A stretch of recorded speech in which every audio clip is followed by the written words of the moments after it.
Hello and welcome to the Scouse Science Podcast. My name is Professor Tom Solomon. I'm here at the University of Liverpool, where I'm a Professor of Neurology and Director of the UK's Emerging Infections Research Unit. And my guests today are BBC Merseyside's Roger Phillips and the University of Liverpool's Professor Louise Kenny. Say hi, guys. Hi. Hello. Hello. Thank you both for joining me on the podcast. First of all, we have a little bit of housekeeping, so bear with me. We have people watching on Zoom, and if you're watching on Zoom, we want you to turn your camera off. And then also, I'll just talk you through this slowly. There may be lots of boxes with people's names on the Zoom meeting. So if you go on any of the boxes and right click on the three dots in the top right-hand corner, and where it says, what does it say? Hide non-video participants. And if you do that, then all those boxes will disappear and all you'll have is our three smiling faces. So just do that now, please, and then everything will be in order. And a couple of other things, we do want you to join in, so you can go on to the chat function and send in any questions or comments there, and we'll feed some of your questions and comments in as we go through things. Also, there are people watching on Facebook. If you're watching on Facebook, you can post your questions there and they will be fed in. And also, I have my Twitter account close to hand. So if you tweet me at runningmadprof, any questions or comments, we can feed those in as well.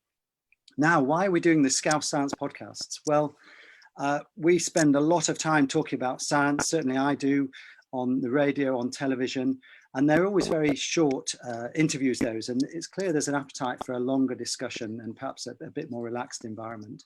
So we decided to get together with some of our leading scientists here at the University of Liverpool, and we also wanted to think about the wider impact of some of the work we're doing. And so we've always, for every podcast, we choose one of our famous faces to join us and help in the discussion and to keep it grounded. So Roger, that's your role. Keep us grounded. Oh God, how do I do that? Louise couldn't possibly be grounded, and you never could be grounded. I think you spent years keeping people grounded on BBC Radio, haven't you? So well, let me introduce today's guests properly. So Roger Phillips was born in Manchester. I didn't know this actually until we started doing a bit of homework. To my embarrassment. Yeah, you went to Cambridge University to study medicine. Yes. Roger, what happened? Well, I'm the science expert, obviously, of this podcast. No, what happened was I didn't like cutting up bodies, to be frank, and also I found the whole thing really boring. So I switched to English. And you've never looked back since. Louise, how were you with the cutting up bodies when you did medicine here in Liverpool? I had absolutely no problem with it, which probably speaks volumes about me.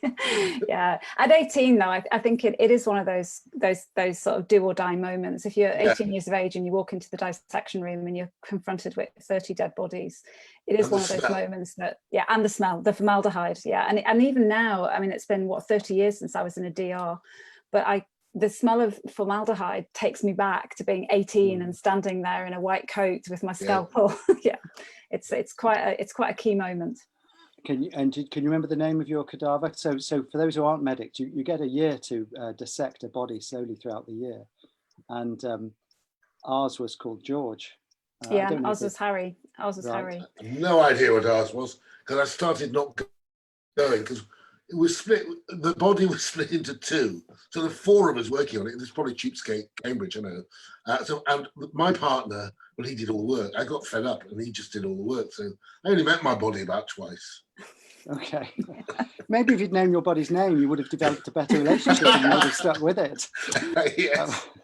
Anyway, you read English, and then you came to Liverpool in the 70s to join the Everyman Theatre, and you've really not looked back since. You've been here ever since and got involved with the radio, etc. By accident. And by accident, yeah. The Everyman Theatre in the 70s, I think there were some quite well-known people involved then. Is that right? Gosh. Oh, yeah. I'm still in touch with quite a lot of them, actually. Matthew Kelly, Julie Walters, Bill Nighy. I mean, the list is pretty enormous of really good actors who were at the Everyman in that period of time. And they've all, although some are not so well known, they've all gone on to do fantastic work. Although at the moment, it's really, really difficult. Actors are not having a good time at the moment because they're all freelance, obviously. There's no support for them. Yeah. Do you keep in touch with any of those guys? Yeah, indeed. I was talking to John McCardle last week, Matthew Kelly last week, Bill Nye last week. Can't remember, but I'm retiring, and part of my retiring is to take me away from Liverpool 5 days a week, because I want to be able to go and see some of these people who I've not seen for ages. So that's part of it. So I'll see more of them. Yeah. Now let me just introduce Louise properly. So Louise is the Executive Pro Vice Chancellor of the Faculty of Health and Life Sciences at the University of Liverpool. She's my boss, my direct line manager. So I will behave. I'm not a scary boss though, Thomas. How do you know? How do you know? We may all be terrified of you. Probably not for me to say. We were too terrified to tell you. Noted. She's also the Deputy Chair of the Board of Liverpool Health Partners, and she was founding director of the Science Foundation Ireland funded Irish Centre for Fetal and Neonatal Translational Research. And that's really what your research has been on over the years, hasn't it? Maternal and child health. Yeah, absolutely. So I'm by day, and what we actually say in our profession is usually by night, I'm a jobbing obstetrician. So I specialise clinically in the management of high-risk pregnancies. And that's been my research focus for almost 25 years now. And are you still managing, I mean, you're running the university, you're running the research response to COVID-19 across this city. Mm-hmm. Do you still manage to do any obstetrics or gynecology these days? Yeah, a tiny bit, but you'll appreciate that the day job that I currently have is quite substantive, and it's become more complex with the pandemic. But I do keep my hand in, and I've still got a very active research group that is researching a variety of different things in pregnancy, some of which we're going to talk about today. Yeah. So clearly, the scientific topic of the day, of the week, of the month, of the year is COVID-19, the coronavirus. Roger, you were talking a little bit about how it was affecting people, people in acting, etc. Yeah. Just tell us a bit more about that. Yeah, I mean, people are very upset. I'm broke. Acting life is, although we mentioned names such as Bill Nye, who makes a lot of money. There are an awful lot of really, really good actors who don't make that much money.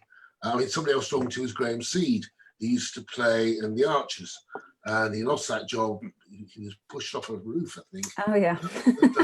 Nigel Pargeter is the character he played. Lovely actor. He was actually my daughter and my wife when we were at school. He played Ophelia and Gertrude.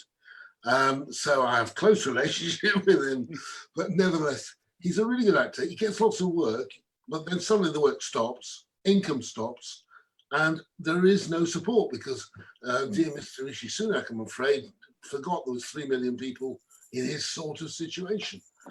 So although the furlough scheme's great, it's not done them a lot of good.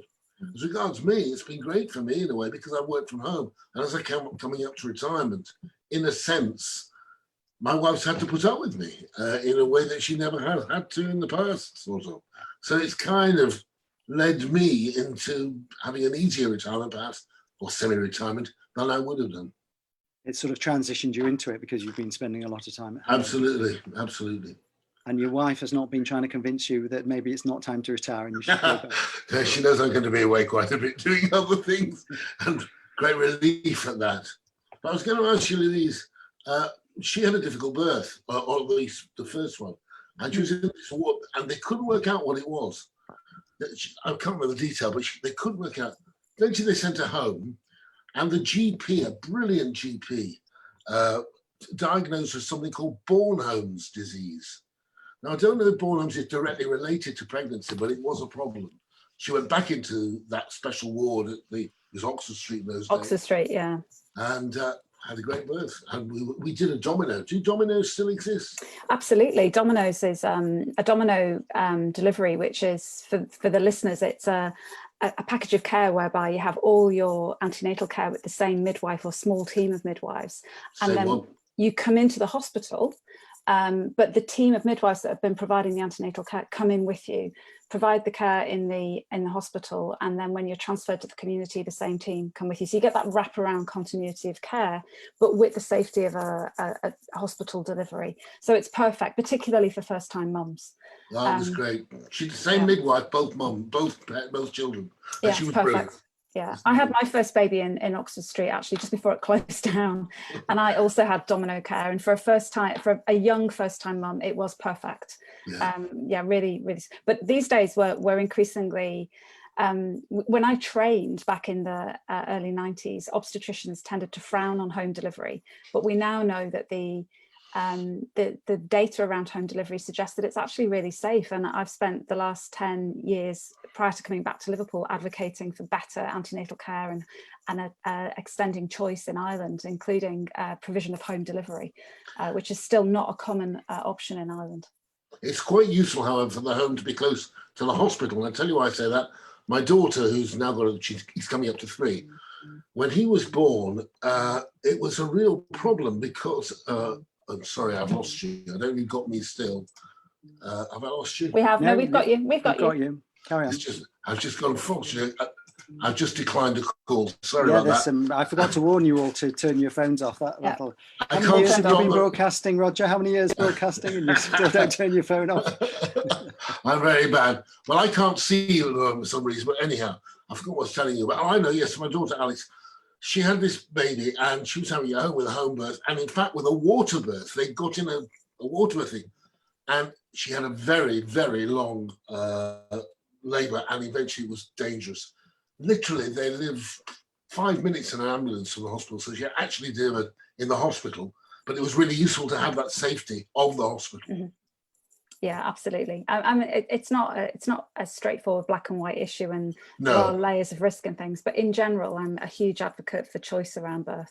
I think we need to be able to offer women a full range of options that suit them and their families. Yes. How much, Louise? How much have things changed during this pandemic in terms of the kind of care being offered and how it's affected pregnancy and deliveries, etc.? Well, hugely, right? So.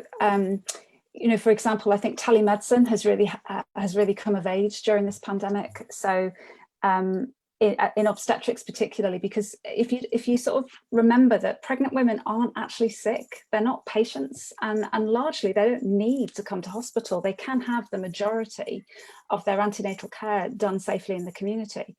But there's always been that reluctance, I think, amongst certain diehard professionals to relinquish control of the antenatal care into the community. And of course, what the pandemic's done is it's made that absolutely critical. We now have to provide antenatal care outside of the hospital setting, because to do so otherwise would not be in women's best interests.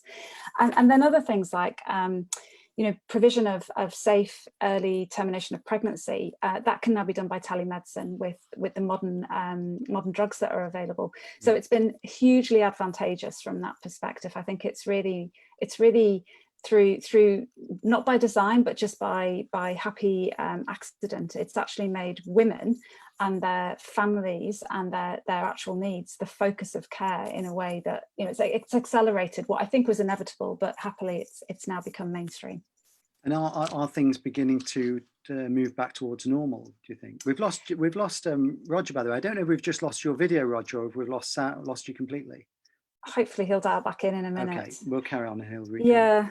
So I mean, this is the thing, right? So pregnant women aren't sick. They're usually happily for the majority of women, pregnancy is just a normal physiological life event, and language like patients and hospitals and things is not really appropriate. But there are some issues in pregnancy, and one of them is that a normal response to pregnancy is that the immune system, and you'll know all about the immune system, Tom, is actually turned down slightly. And the reason for that, and that's a normal response, it happens in all healthy pregnancies. And the reason for that is, the way I sort of describe it to our medical students and my kids is that if I were to take, for example, your kidney, Tom, and implant it in me for a kidney transplant, chances are, as we're not related, we wouldn't be a match, and I would reject that kidney. But in pregnancy, a woman can grow a baby that is at least half antigenically foreign. Half the genes, half the proteins, half the antigens belong to her partner, belong to the baby's father, and they're foreign to the mum. And in the vast majority of pregnancies, mums don't recognise that. They have what we call the immune privilege or immune tolerance of pregnancy. And that's because their immune systems are turned down a tiny bit. And that underpins healthy pregnancy. And it's great, except for during things like a pandemic, because that means pregnant women are far more vulnerable to things like influenza. If pregnant women get diseases like varicella chickenpox, they can get very severe doses of it. And so it becomes really problematic at a time of infection. And that's why, quite frankly, myself and my colleagues were, when coronavirus first popped up in early January, the whole obstetric community really braced themselves, because we had a very unfortunate time during the last pandemic, the last significant pandemic, H1N1, back in 2009, 2010. That was really hard for people in my profession.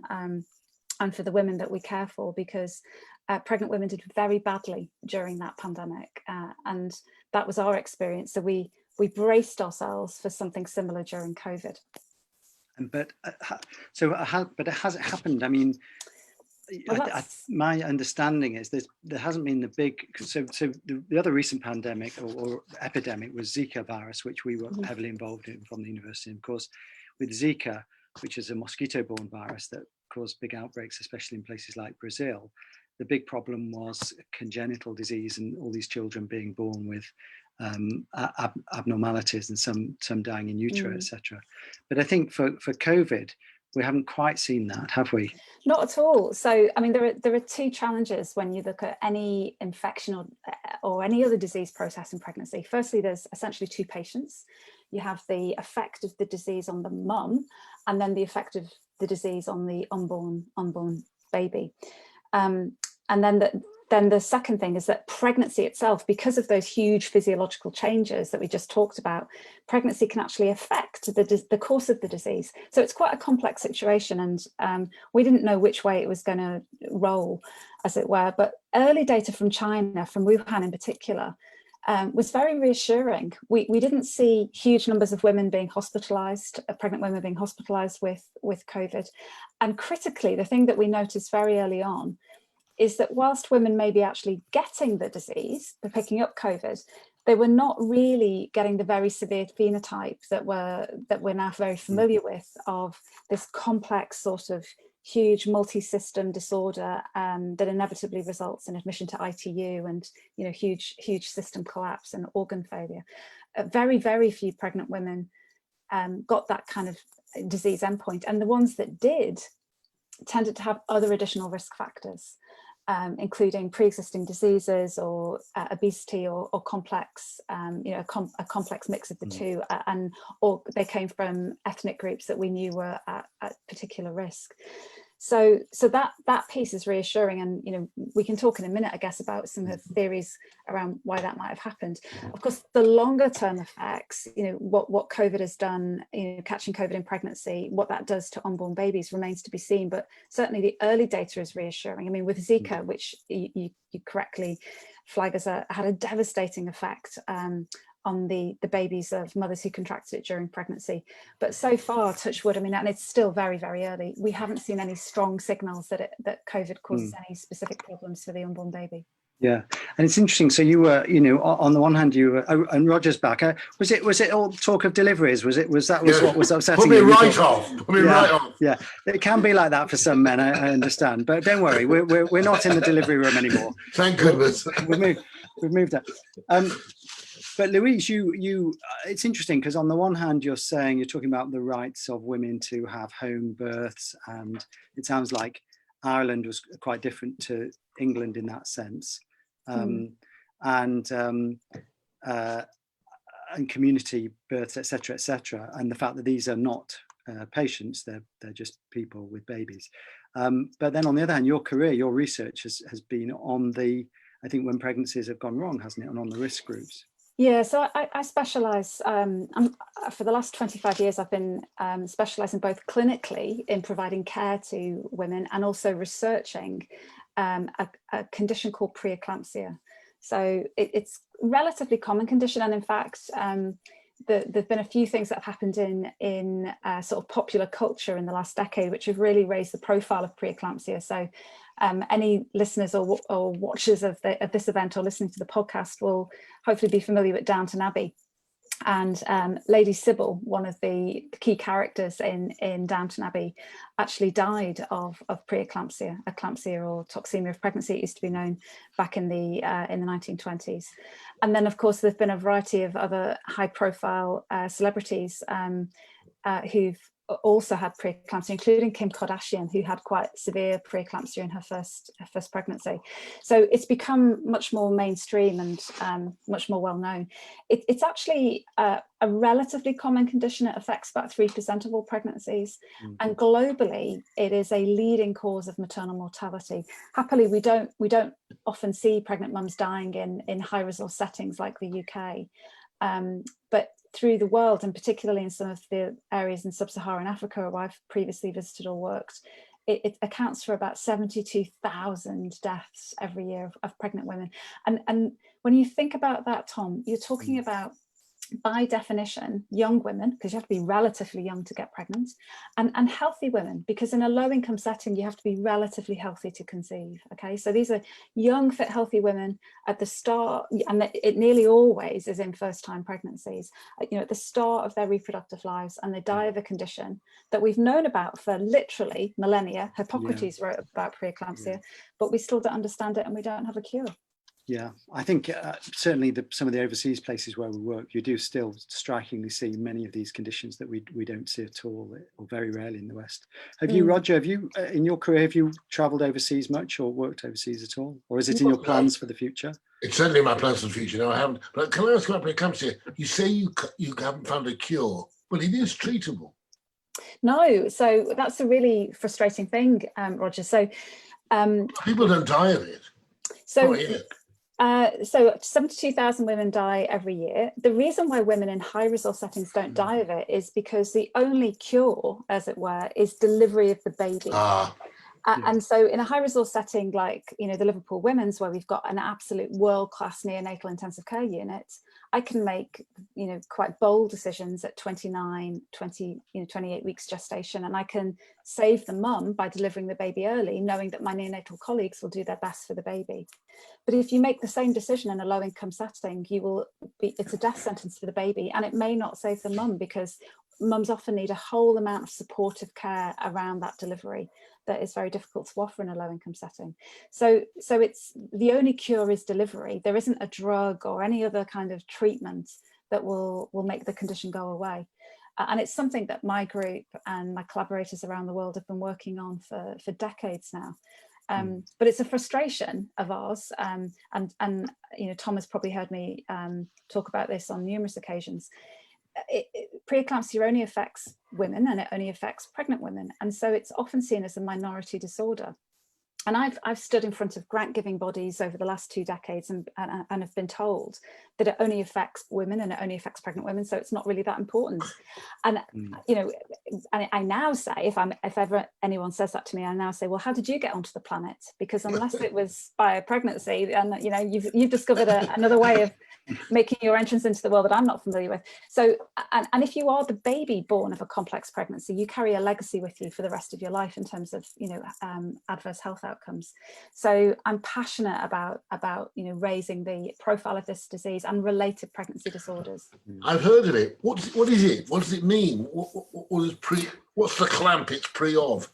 So it's the old-fashioned name for it was toxemia of pregnancy. It used to be known as toxemia of pregnancy because it was thought back 100 years ago that there was a toxin, some sort of poison in the maternal bloodstream that attacked the lining of blood vessels and caused the blood pressure to go up and cause the blood vessels to leak, so women swell up and get what we know, edema and swelling, and it causes renal failure and lots of other organ failure. The honest answer is that we still haven't completely nailed the actual etiology and cause, but we absolutely are certain that there is a toxic substance or substances in the bloodstream which cause endothelial or blood vessel dysfunction. And the theory that my group and I are currently working on in collaboration with Professor Doug Kell, who's a colleague that I've known for many years, worked with in Manchester previously, and happily for us, he's now joined us in Liverpool, is that toxin actually is an infection. It could be one bug or several bugs, lots of dormant bugs, but we're currently working on a hypothesis that actually it's a low-grade infection that leads to this complication. So you're not got any genetic connection with it, isn't it? Yeah, well, so there isn't a preeclampsia gene, Roger, but previous studies have shown that if your mum or your sister has preeclampsia, and don't forget your dad and your brother can't get it because you have to be pregnant to manifest the disease. But if your mum or your sister has had preeclampsia, you're between 2 and 4 times more likely to get it yourself than the background population. But we've gone looking for the preeclampsia gene and we can't find it. So it's probably like type 2 diabetes. It's what we call a polygenic condition. Maybe with an infection trigger like diabetes. Yeah. You need the right set of genes. But the other really interesting thing is the baby's genotype. And don't forget, the baby's genes are half the dad's genes. That's also critical. So it's kind of like a mismatch between mum and baby that causes it. Wow. Let me bring in some questions, and also I should have said to our audience, but I didn't, so apologies. We usually get everyone at the start just to, on the chat function, to just send in a message to let us know where they're listening from and whether they've listened to any previous episodes. So just send that message in now if you haven't sent any messages in. But meanwhile, here are some questions. There's a question around immunology relating to SARS-CoV-2 and innate immunity, and whether in preeclampsia the immune responses are thought to play a role, I think. Absolutely. So this is the fascinating thing. So when we didn't see women manifesting the sort of what we now call the cytokine storm in very sick people with COVID, pregnant women just didn't seem to manifest that cytokine storm. They weren't getting really complex syndromes. They weren't ending up on ICU. And one theory is that because they have in a healthy pregnancy, their immune system is ever so slightly dysregulated, toned down. That's why they weren't developing the cytokine storm. So that's one theory we're working on. Another theory is that, in fact, when you look at COVID statistics globally, far fewer women than men get really complex disease. A significant majority of the patients who end up on ICU and in the mortality statistics are men. But that protective effect of being a woman disappears after the menopause. So another theory that we're looking at is that actually estrogen, which is very, very high in pregnancy and higher in women than men prior to the menopause, is somehow protecting women from that, from developing this sort of severe phenotype of the disease. And we know from studies that we've done previously that an array of hormones, including estrogen, but also testosterone and other hormones, do modulate the immune response. So that's something else we're investigating at the moment. Yeah. I've got messages here from people, someone who had preeclampsia herself and whose son was born by caesarean section. Not always possible, not always easy in overseas settings. That's she's in the UK, but we've also sent someone a message coming from Kenya, somebody listening there. So we have people from all over the place listening to this. Let's move on from preeclampsia. Let's just think a little bit more about this COVID problem and the impact that it's been having on us all. Roger, you talked about the impact on your acting friends. What about at BBC Radio Merseyside? How have they coped with it? Has it, apart from them being relieved from having you in the office every day, which I'm sure was a great pleasure. Absolutely. Well, it's the BBC decided we must only have a certain number of people in any building. So I think it's 5. I've not been in, but I think it's 5. So only 5 at any one time in a building which normally holds about 40. And there's a one-way system through the building now, and there's, sanitizer everywhere. So people are working from outside the building, which has worked relatively well. As I say, I broadcast for the last 5 months, whatever it is, from here, from where I am now. And a very simple system. So that's worked well, and it will be used, I'm sure, in the future. But what they panicked a bit, particularly in terms of local radio. So they got together, all the local radio stations have exactly the same programming. So it was a 4-hour programming as well. So 6 till 10, 10 till 2, 2 till 6, 6 till 10.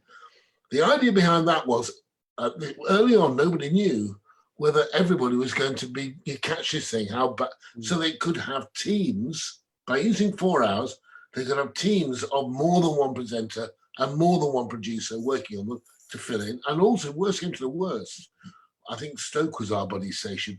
You'd have a buddy station which would actually be able to take over that 4 hour block or whatever it is. So that was a good idea. And because they didn't know what was going to be going on, they decided that they're so wonderful that they carry it on. I can't say that everybody's pleased about the idea of 4 hour programs, but I can understand the BBC's got to save and cut money and so forth, and it's a cheaper way in the end of probably doing things. It's not been great. So they're not there. Yeah, I mean, quite a lot of the response locally, nationally, it's always easy with hindsight, isn't it? You're sort of damned if you do, damned if you don't. Correct. I mean, I guess we similarly, when things are at their worst, you kind of think, what really, if we are massively depleted in terms of staff, how thin could we get on the ground? Thankfully, for the most part, certainly in the Northwest, things never got as bad as we feared. Nor would it be. No, and I think that's partly because the national lockdown came in response to London's problem, effectively. Yes, things correct. Things were a lot worse there, and they really did need that. Mm. But they're not now at the BBC. They're not now trying to get back to where they were. No, I'm sad about that, but that's their decision. Fair enough. I don't think it's the best decision from the point of view of the listeners. But I may be wrong. It's a long time to be broadcasting. 4 hours is a long stretch, and to keep yourself, 5 days a week, 4 hours a day. It's actually, mind you, you're digging up holes as a labourer, and you do 8 hours a day. You know what I mean? What's a normal shift? Is it normally a 3 hour program, or what? It used to be 2 hours. Maximum 3. Yeah. Some 2.5, 3. Yeah. And that's when you're on air. There's a lot of work around it, of course, as well, pre-recording, planning it, and so forth. And that's all worked remarkably well with Zoom. Actually, we have I don't now, but there is a meeting every day, a Zoom meeting with people joining in. There's just a phone contact meeting in the morning as well. People run through what we've got on and so forth. I think what it's probably, and I'm not sure this is true, it's more me thinking this, we've not been able to react as well to news as we did in the past. We couldn't rush out and do a job, if something happened. And that means that we're not quite as good. I think we'll get back to that, however, because there'll be more freedom as we go along. But it's not been great to have, of course, in another way it's been great, because great stories for us to tell. So in that respect, it's been wonderful, Yeah, there's certainly been a lot going on, hasn't there? What about, Louise, you've been responsible for a lot of the response at the university. Have you been pleased with the way things have happened, or, things that you haven't gone the way you'd have wanted? I think on the whole, I've been really pleased, Tom. So, as you know, our university has significant strengths in infectious diseases research. You're one of our superstars in that area. And so when this first started to unfold in early March, we were, I think in a sort of pole position, and were able to corral a lot of expertise, a lot of homegrown expertise, a lot of resource, and we were able to pivot really quickly to becoming very COVID facing and COVID focused. So in early March, just before the national lockdown, actually, we made a decision to flip the classroom and go online. And we closed down our campus to all but COVID related research. And that ramped up very quickly, so that if you walked onto the campus in late April, you wouldn't be able to tell the difference in terms of, the laboratories, because they'd gone from, concentrating on cancer and cardiovascular disease, and all to face, on COVID-related problems. And the university really led the city response in coordinating that. We managed to raise or repurpose over £1 million worth of funding, which, Tom, you helped us allocate through extensive peer review, to pump prime projects that then, many of which went on to gain national funding. We started to help colleagues nationally and internationally with things like the vaccine trials. We've been working to support our public health colleagues in sort of beefing up our testing capacity, so that we can make sure that test and trace is as efficient as it needs to be, particularly with the return to the campus in a few weeks' time of our student community. So yeah, we've had a very, very busy pandemic, but I feel very fortunate because I obviously know many of my colleagues in similar roles elsewhere in the country and other universities have not had the expertise that I've had at their fingertips. I mean, I've had, you know, Tom literally at the end of a phone whenever I need him. We've had Callum Semple, who sits on stage. We've have an array of the brightest and best minds in infectious diseases research. And it just so happens they work for the University of Liverpool, which has made my job incredibly easy. I feel very lucky. But Louise, is there a problem that all that research, and I know how much research does go on at the university, which has been diverted to COVID, is that going to set back research on cancer, research on eclampsia? You know what I mean? Is it going to set back? No, absolutely. It has unequivocally, Roger. So, I mean, a good example is that shortly before, at the back end of last year, we were awarded a huge grant to establish a new birth cohort in Liverpool called Seagull, Children Growing Up in Liverpool. And this will be the first birth cohort nationally for 20 years. Now, that birth cohort should have launched at the back end of this year. But when lockdown came, we had to pause all of that effort, partly because I'm leading it and I was busy doing something else, but also because the team engaged on that programme were helping do a myriad of other COVID-related research programmes. So unequivocally, research in other areas has been set back, and it's something that one of our big funding bodies, the National Institute for Health Research, NIHR, are very exercised about, because we're now restarting all those research programmes and those trials, and we're doing that in parallel with continuing our COVID research and anticipating a second wave. So it's a really complex endeavour, and a good chunk of my working day right now is devoted to how we can get our other research programmes back on their feet, because they're critical. You know, COVID has been unequivocally a global tragedy, but in a city like Liverpool, where we have very high unmet health needs, high levels of cancer, high levels of cardiovascular disease, huge mental health issues, all of the work that we were doing in those areas, which is vitally important to our citizens and something that the university are enormously proud of, has been paused. And so we have a moral and ethical and, quite frankly, a clinical imperative to get that back up and running. I tell you one good thing that's come out of this, I think, is that people who didn't know what goes on at the university, what is this research stuff, they'll suddenly start thinking, I hope, you know, teenagers at school will think, maybe science is for me. Maybe I can help with these things in the future. Yeah. That's one positive I can think of. But I think you're right on that, Roger. But one thing that's really struck me is how little basic science people know. I was talking with Jane Garvey, who does Woman's Hour. I know Jane well. Yeah. In fact, I think she's coming on this Scouse Science podcast next month. Great. But you know, she was saying how much it's made her realise how little she knows and how little basic scientific understanding people have. Just the basic concepts, even things like trials, the idea that you're randomised to one treatment or another to determine whether it works, and just saying, you know, here's somebody that had the drug, they're now better. Looking at an individual doesn't answer the question. Sure.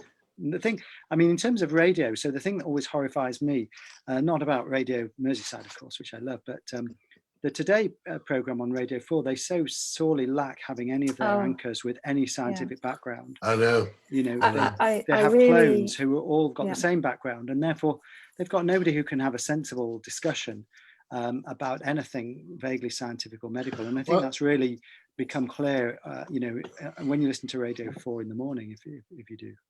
I couldn't agree more, actually, Tom. And my frustration is that, and someone's just put this in the chat, right? They love the fact that Roger is still in journalist interviewer mode and asking great questions. And it's really difficult, because I've done the Today program, as I'm sure you have, Tom. And if you're not asked the right questions, it's very difficult to get the right facts across. And yet, I think Radio 4 consistently underestimates the intelligence of the audience, because they get economic experts on and people talking about, you know, the economic recovery, etc.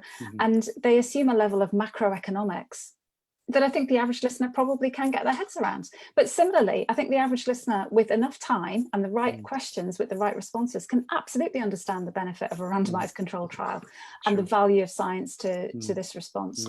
So I couldn't agree more. Two things about that. One is, if you're asked a question by anybody, ignore the question and just get across the scientific point that you want to make. That's really, it's a basic when you begin. But the other one is, just before this podcast, I listened into a Zoom thing from Tim Daly, the new Director General. Mm-hmm. I think it might change. One of the things he was saying is we are too restricted, too narrow. We appoint from ourselves. He didn't say it quite as bluntly as I'm saying it, but basically, I think he wants to get scientists, economists actually presenting the programs, not being the interviewee. And so I think it may improve somewhat. But it is I was always dead lucky. By sheer accident, I did science up to the end of my first year at Cambridge. Then I did arts. Then I was a taxi driver in Liverpool. All of this came together quite accidentally to enable me to do the phone-in. It's extraordinary. Well, I'm sure for you, having that kind of broad background does help, and it does make the phone-ins work. You know, that I guess is why they've worked so well, compared to, you know, some other kind of interviews that you hear and see on the radio. Mm. Let me feed in a little bit more of the discussion from our panel of experts. The editor of today has an agenda that doesn't include these kinds of things, science. No, I think that's probably right. I mean, Roger, actually, what you said about just don't answer the question, just give the answer that you think people. But I've been doing quite a bit on the media recently, and my brother, who is my biggest critic, slates me off terribly for not actually answering the question. Why should you? Well, he says answer the question first and then make the additional points you want to make. Listen to politicians, they'll say, that's a very good question. And then we'll answer what they want to answer. Jenny Morris, who's well known to me, has said exactly the same. The politicians just answer the question that they want to. Absolutely. Let's see. Now, Dan, where is Dan? I'm just flicking through. Oh, yes. Dan Wootton, a previous guest on the programme from an earlier month, has sent in this rather naughty question, Dan, so I think you should behave, but I'll put it out anyway. Dan says, working from home doesn't always mean working. What's happened to pregnancy rates? Well, anyone want to comment on that? I would be happy to comment, Dan, and you are in fact correct. So we always, in my world, we always brace ourselves for September, which is 9 months after Christmas and New Year, and every September, you know, it's almost the stuff of, you know, it's apocryphal, but actually the statistics bear it out. There's always a small uptick in the birth rate in September. Most units do see a very busy September. And similarly, after things like very harsh periods of weather, you know, the big snow of, I think, 2010 led to an increase in the birth rate 9 months or so after that. Things like a successful cup final in Liverpool often lead to, there are local things that can happen that lead to a small uptake in the birth rate. But yeah, I think my profession as a whole is bracing themselves for a very busy Christmas and spring of next year, because lockdown did lead to, you know, a lot of couples spending a lot of time together, and that can go on. Murdering each other. If my house was anything to go by, and I wasn't even locked down. I've been working. I gather that divorce lawyers are also going to have a very busy time. It's going to go one of two ways. Now we've slagged off Radio 4 Today programme, which is always a good thing to do. Yes. But I want to finish. We're meant to finish at 1:45, but I want to finish by just drawing attention to awards that both of you have won, and you've both won enormous numbers of awards. But for each of you, one in particular stands out. And for Roger, I've dropped my notes. Let me see if I can find it. I hope you'll probably remember. Yes. I hope it's one I really liked, the one I really enjoyed. But go on now. You know what I'm talking about. Tell us all about it. The Sony one, yeah. I love it not because I won the award, because I beat. Let me think. Remember, Andrew. What's his name? He was on 5 Andrew Neil. Andrew Neil was on 5 Live. The Women's Hour team, if I remember correctly. The whole team, and Peter White. And the main point is, it was really funny.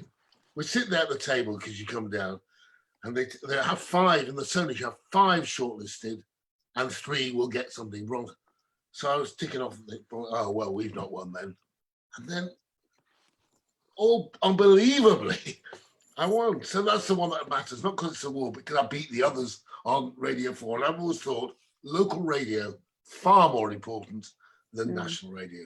Yeah. Yeah, thank you for that. But the one award you haven't won is, I don't think you've won Tatler, Irish Tatler magazine Woman of the Year. Roger, what happened? Why haven't you won that? The Echo ridiculously once put me in one of the top 10 metrosexual men on Merseyside. Now, what the hell that means, I don't know, but I was very pleased to get it. I bet you didn't get one of those, eh, Louise? No, I didn't. No. But Louise, you did get Irish Tatler magazine Woman of the Year.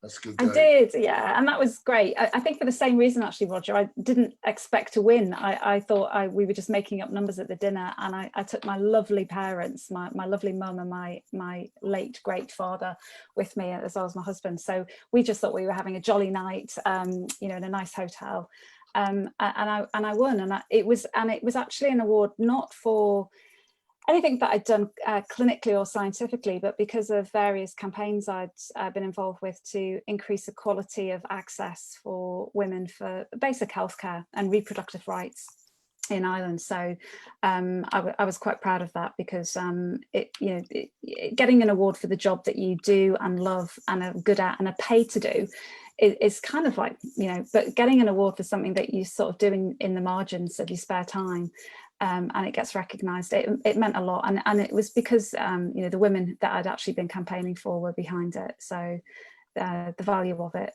is immense. No, it's really well deserved, Louise, because you have affected, the work you've done has affected so many women in Ireland, and I'm aware of many people who have, well, it's changed, the whole thing has changed in Ireland because of what you've done. It's not just gay marriage, for God's sake, gay marriage.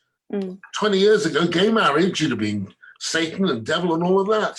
And now, you know, people love each other, and it's brilliant. And it's down to the work you've done. It's brilliant. Yeah, it's a change country and a lovely place. Thank you both very much. Louise, thank you for the work you do for the Women of Ireland and the University of Liverpool and the City region. Roger, thank you for how many years of broadcasting? 20 plus? 42. 42. Based on your performance today, I think there's life in the old dog yet, so I wouldn't quite hang up the microphone yet. Thank you to all our listeners for tuning in. I should let you know that you can go to the Live Scouse Science website to hear this podcast again or previous podcasts. Let your friends know about it. We are actually now a proper podcast on, if you go onto Apple Podcasts or the place you normally look for them and put in Scouse Science into the search engine, you'll find these podcasts. Amazing. And if you listen to them, rate them, review them, and do whatever else people do on podcasts, and then we will get more listeners. I want to thank the IT team, particularly Jane Connor, Sean Winston, who are all in the background making everything happen very smoothly. And the next of these Scouse Science podcasts will be on the 14th of October.